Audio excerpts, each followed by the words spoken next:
Welcome back to CIS 101.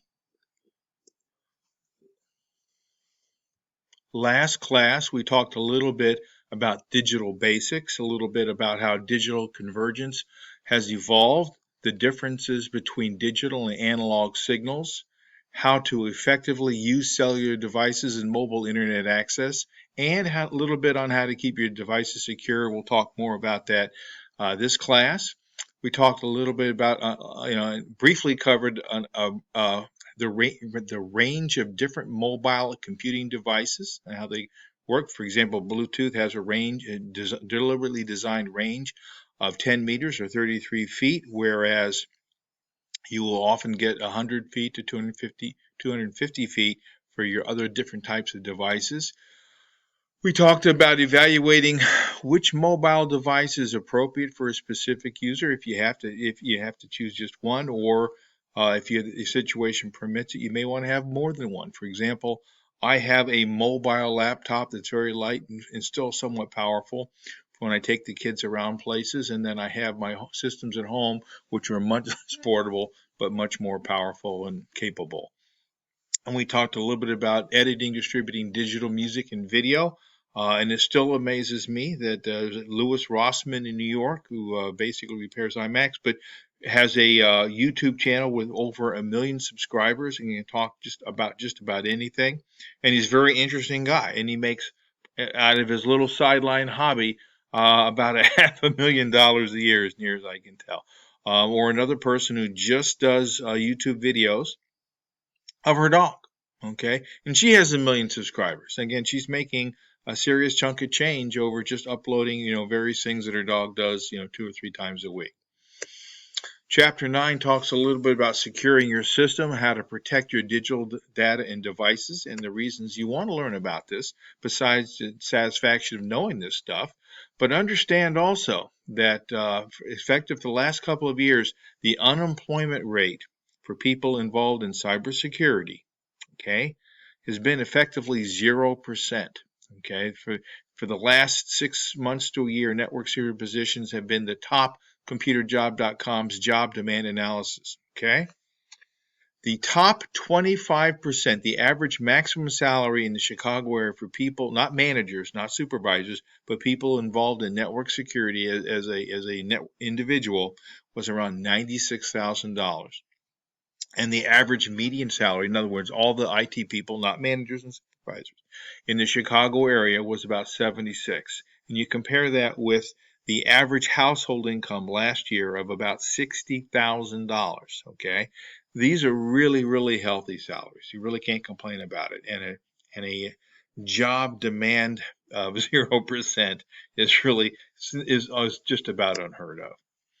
And you know more about this stuff than you think you do. A lot of what companies are willing to pay the big bucks for is something that really is common sense, but they have to hear it from somebody who is an alleged, they think knows 10% more than they do, somebody who's an expert.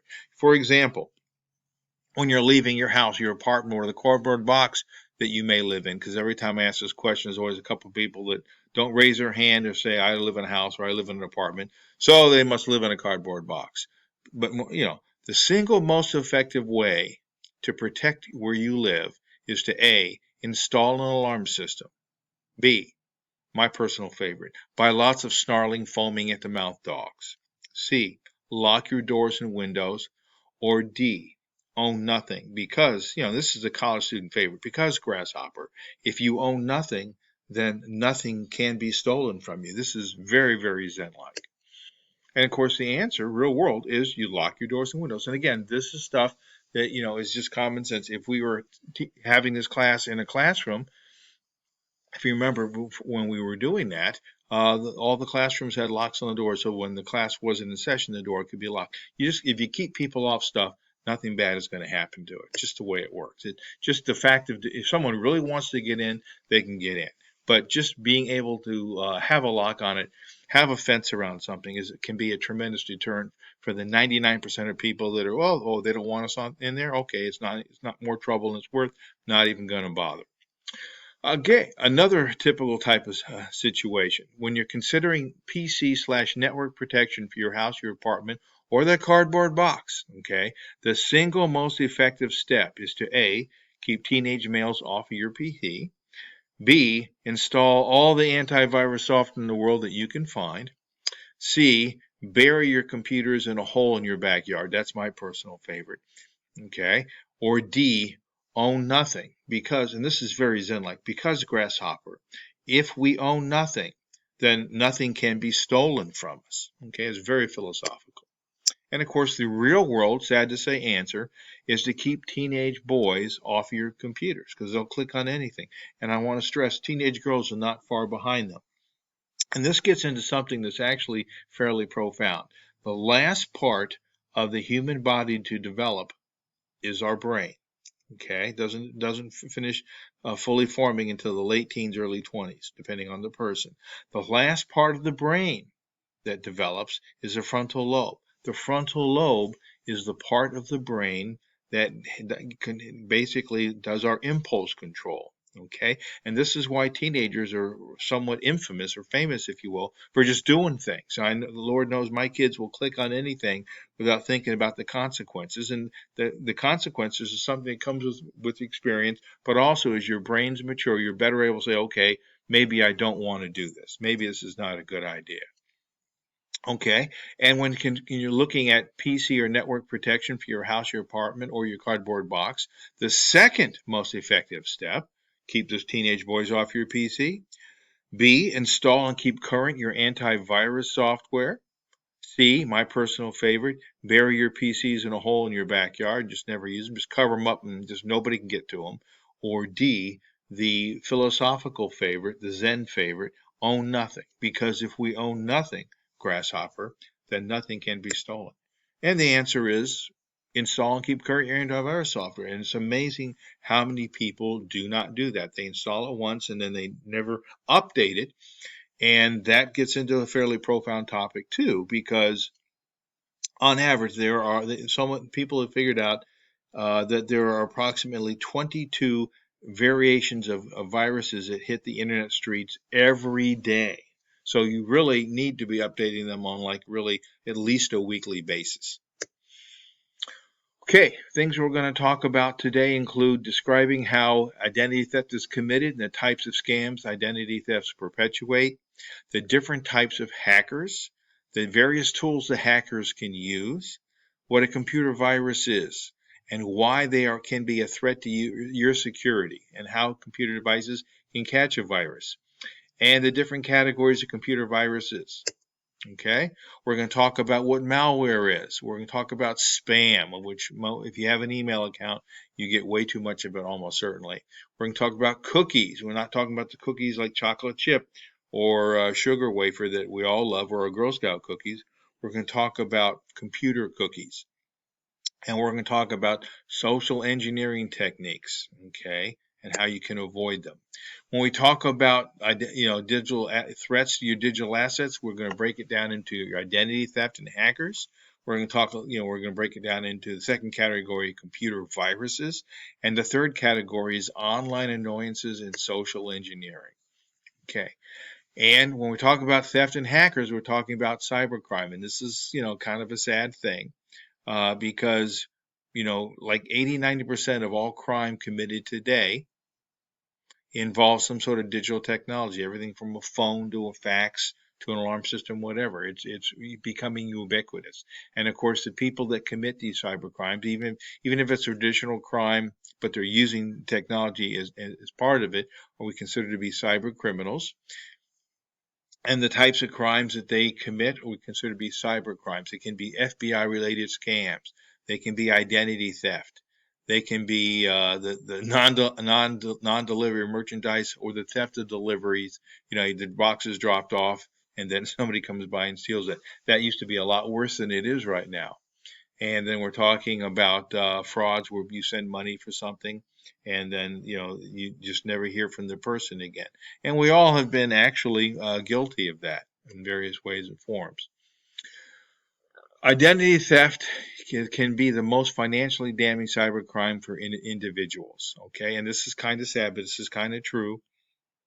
The most valuable Social Security numbers in the U.S.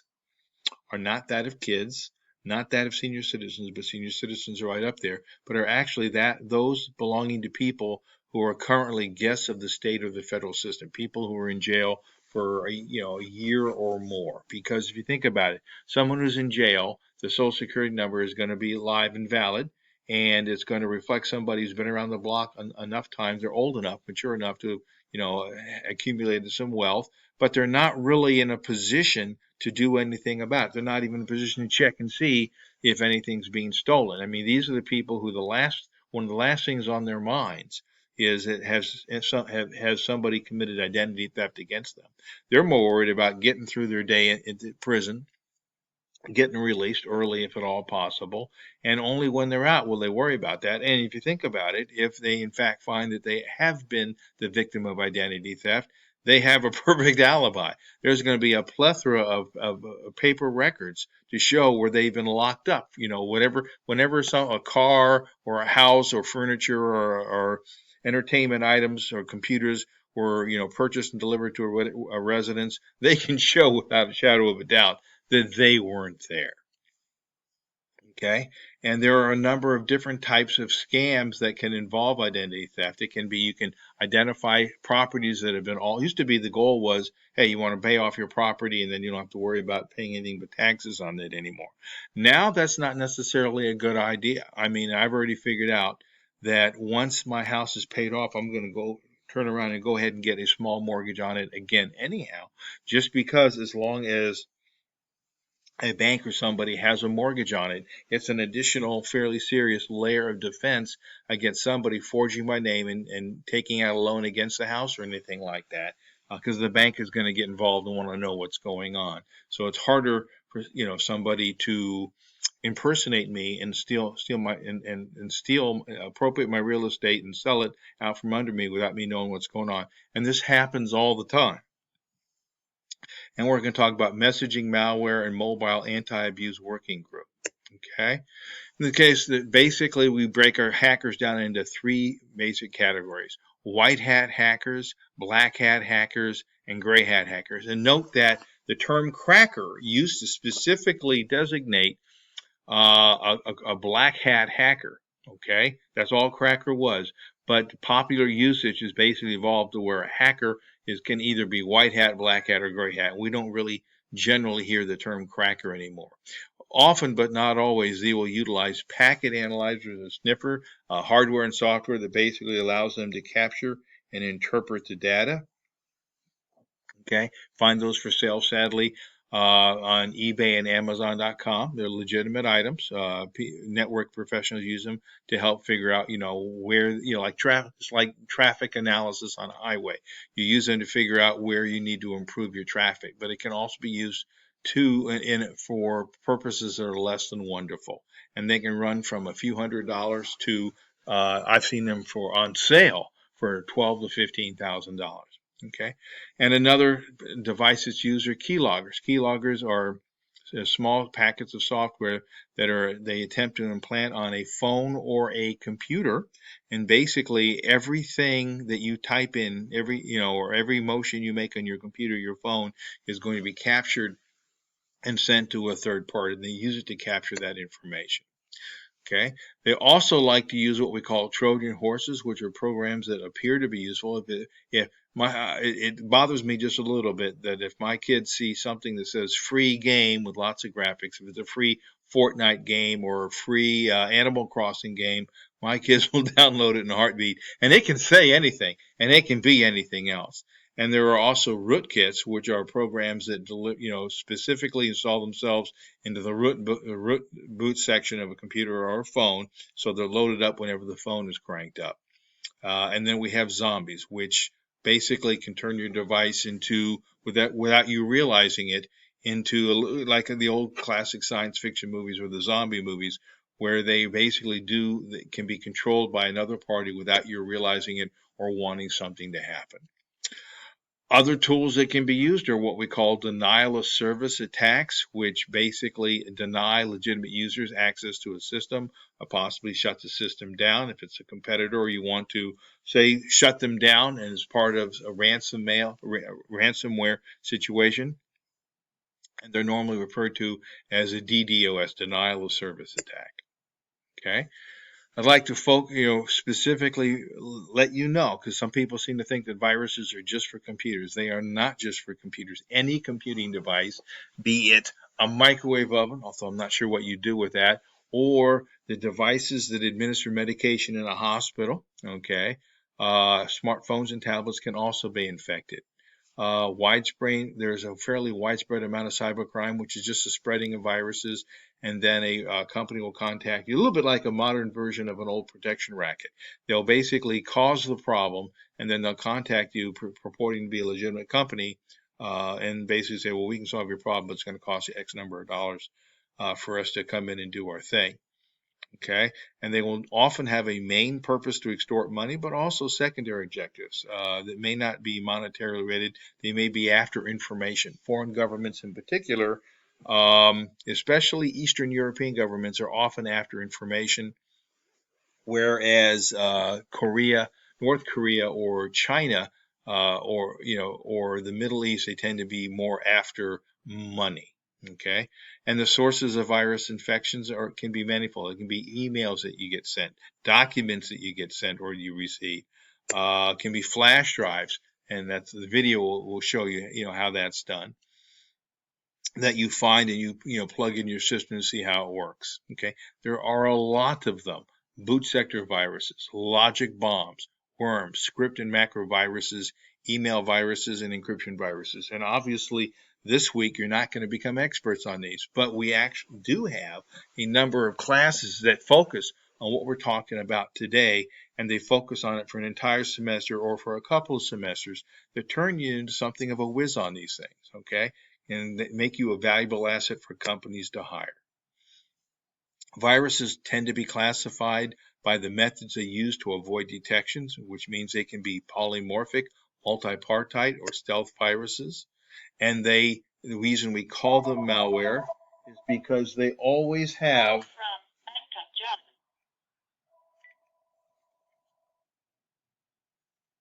a malicious intent. Okay, spyware is software that is used to transmit information, track cookies, or possibly the keystroke log we talked about earlier, to basically record your information, send it to another party. And many anti-spyware packages are available. Okay, spam. I don't know about you, but every day, first thing I do when I get my email is I go through and I have more than one account, and I find myself just deleting a ton of email that I really wish I'd never gotten. Okay, and there are things that you and I can do to minimize the amount of spam we get. I have specific accounts that I have set up just for business, and other accounts that are just for social, so that and the business accounts are very, very relatively closely guarded. I'm a little more careful about where I give out that information, because I don't want spam in those. And the social ones are like throwaway ones, and they're free. I start them up, and after a year or so, I will simply get rid of them and start up another one, because it takes a while for the spam to come. When your information is being tracked, we have devices like cookies, small text files that are received, and there's a folder in your Windows system. There's a folder in every type of operating system where these cookie files or text files are stored. And they're supposed to be helpful, okay? And they are used to help companies or organizations determine the effectiveness of their marketing, and to help you, like what's your username and password, what have you seen before, where have you been, if you've ever been to eBay or Amazon or YouTube. They use cookies to track where you've been and what you've done, and what might be of interest to you. But they can also be used to invade your privacy. Okay, they can't be used to, in and of themselves, they can't cause a security threat, but they can be used in conjunction with other types of spyware to cause a security threat, and possibly rip you off. There's also things like phishing, which is basically when you get an email from somebody. Could be somebody wanting you to impersonate a third person, or they tell you get a company email from a bank saying there's a problem in your account, please click here, log in. Basically they're trying to trick you into giving up information. There's pharming, which is malicious code that can be planted on your computer through email. okay, or file receipts that you use on your computer to gather information. And basically, the less you use your computer for social media and the more careful you are, especially some of the newer web browsers with a built-in VPN, generally speaking, the safer you're going to be. I don't use Internet Explorer. I mean, I used to love Internet Explorer. Now I don't use it for at all, simply because it was the most popular web browser in the US, and now it is the most hacked web browser in the US, so I just stay away from it. We're going to talk a little bit about the different types of malware, including the types that attempt to convince you that something is wrong. And then they'll say, oh, you have problems with viruses or device updates, or you have some security issues. And then they'll say, well, we can fix those, but you have to pay us money to do it. Okay, let's jump a little bit into protecting your digital property, restricting access to your digital assets, keeping your data safe, and protecting your physical computing assets. We're going to talk about what a firewall is, what firewalls are used to protect you from, how to protect your computer from virus infection, what are passwords and biometric characteristics of devices, and how you can surf the web anonymously. We're going to talk about the types of information you should never share online, the various types of backups you can perform, the negative effects environment and power surges can have on computing devices, and some of the major concerns you should have if one of your devices is stolen. When we get into firewalls, we're talking about hardware or software or a combination of them that is used like the concierge at an apartment building or any other building to basically block who has access to that building. Windows and the OS operating systems also pretty much all have firewalls, and you can get third-party firewalls as well. So, although the ones built into Windows are pretty decent, but you may want to go and either get a free one or a better one in any given 6-month period. Call it a year at least. It says different firewalls are going to perform in different levels of effectiveness. It's like the goalposts are constantly being moved back. And as attackers, come up with new techniques to penetrate your security. The software to protect your security continues to improve, so they're constantly leapfrogging each other. Most security suites will also include some sort of firewall software. One thing you do need to be aware of is that, yes, if you install every software program in the world on your computer, it'll be really safe, but it's like having just everything in the world in your backpack. If you have so much software running at the same time, your computer literally, be it a phone, be it a computer itself, literally can't get its job done. So it's so busy huffing and puffing with all the other additional tasks you've given it to do. There's also antivirus software, which is distinct from a firewall. Antivirus software is basically software that is specifically looking for specific types of code, of in the software that it sees. And when it does, in the perfect world, when it sees that type of code, it will block that program from being allowed to get into your computer. And antivirus software normally kicks in once something has made it through your firewall. Some of the popular programs, but by no means the only programs, include Symantec, Kaspersky, AVG, which is the one I tend to use a lot, and McAfee. They're all good. Possibly unfairly, I don't use Kaspersky simply because the home office is in Russia, just like I won't use a software program that's from China. And I have to assume that the Russian government has compelled Kaspersky to build a backdoor into their systems that the Russian intelligence services can exploit. And just like the Chinese, and the same thing goes for the Chinese, and we know that the Chinese routinely do exploit. It's like they just can't help themselves, and the North Koreans as well. Okay, you can really protect yourself by basically putting into play strong passwords. Don't use 1234. Don't use the word password. Don't use 0000. Use something that is familiar to you but not familiar to anybody else. One of my friends has a very, very strong password. It's the word chapeau 66. Chapeau is French for hat, but it's not a word in English. So chapeau is essentially a nonsense string along with the number 66 makes it a fairly effective strong password. And all of us can think of things like that we can do. There are programs out there for free on the internet that you can go to, do a Google search, and they will allow you to punch in a password, and they'll tell you how is it strong, is it not strong, what do you need to be thinking about. Generally speaking, the longer a password is, the more effective it's going to be. The problem is, if you, for example, if you had the word supercalifragilisticexpialidocious, that would be one really, really strong password. However, you would get really, really tired of typing it in every time you wanted to access a particular website.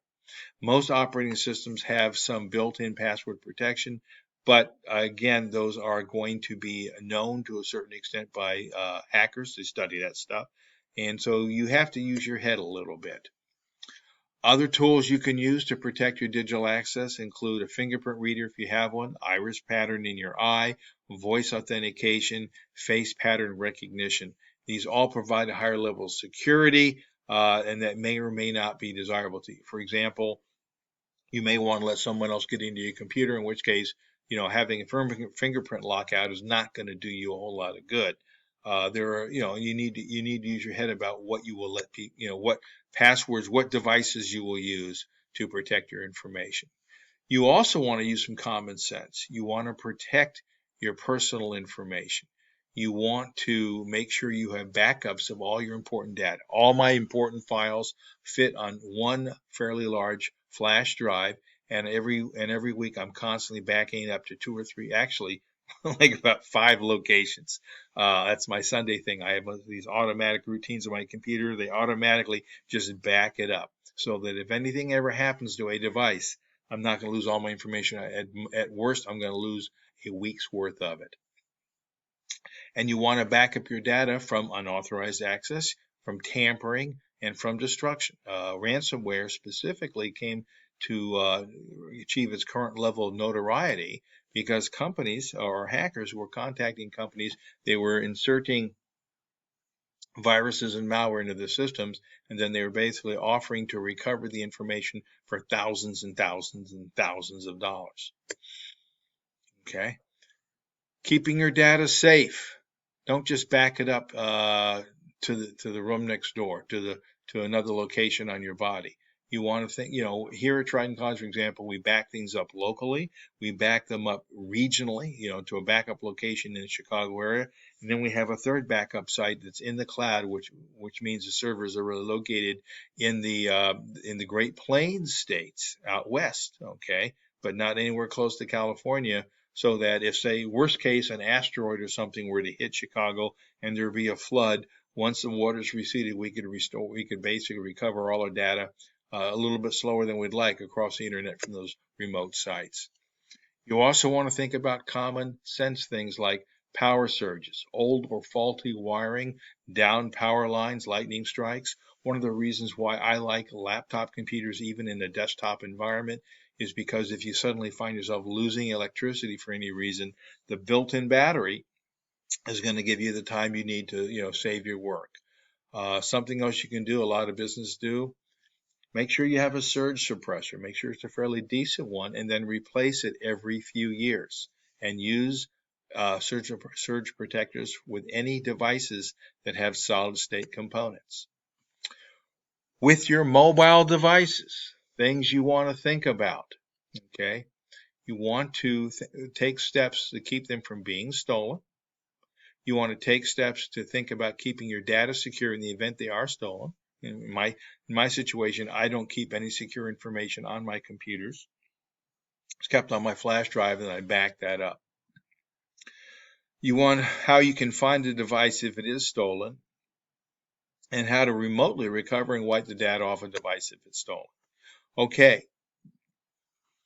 Things that we have talked about include describing how identity theft is committed, some of the types of scams that can be perpetuated against you, a little bit about the different types of hackers, a little bit about the various tools hackers use and various types of attacks they can use, a little bit about what a virus is, why they can be a threat to your security, how they can catch a virus, and the symptoms they may display.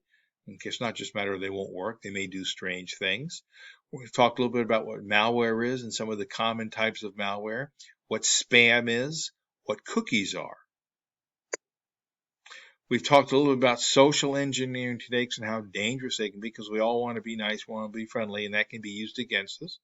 We've talked about what a firewall is and how a firewall can protect your computer, how you can protect your computer from virus infection or reduce the chance of it happening, how passwords and other and biometric character devices can be used to protect your systems, okay, how you can surf the web anonymously by using VPNs and some of the more advanced browsers that incorporate that material and not leaving passwords everywhere, okay.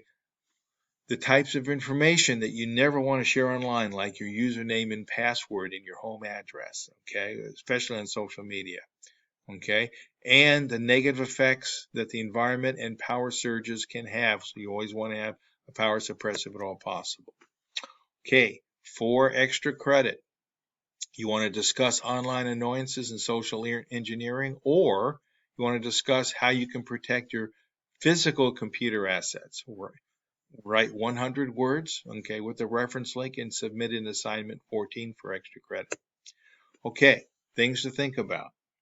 This is week 9. Kudos to everybody because you've made it past the midterm point if you are still enrolled in the class. And you know, depending on the class, that's about half the people. Just the perseverance required to succeed in college is a major reason why companies will hire somebody with a college degree, even if the job doesn't depend on it. Okay, simply because a college degree, 2 or 4 years, shows that you've demonstrated the perseverance of going into work even when you don't want to go into work. Okay, this week you're going to have an Excel lab quiz to do. It's open book. Don't do it until you've done all the Excel lab assignments. Okay, every year people talk about Thanksgiving and how they're gonna anything that they can put off doing stuff because they can make it up over the week of Thanksgiving, and it just never seems to work because there's all sorts of things that come out of the woodwork during Thanksgiving, and then we're going to come back to class. We're going to have a week or two at best, okay, to get everything wrapped up. And I've never yet in 20 years seen anybody that saves a pile of stuff to do over Thanksgiving actually get it done and turn it in. Just never seems to happen. The final exam is 6 weeks away. It's going to be covering chapters 8 through 13. It's going to be the week of December 14th. And for that, you really need to know your chapter review questions. Okay, subject your questions. I will be available on Blackboard or online to answer them.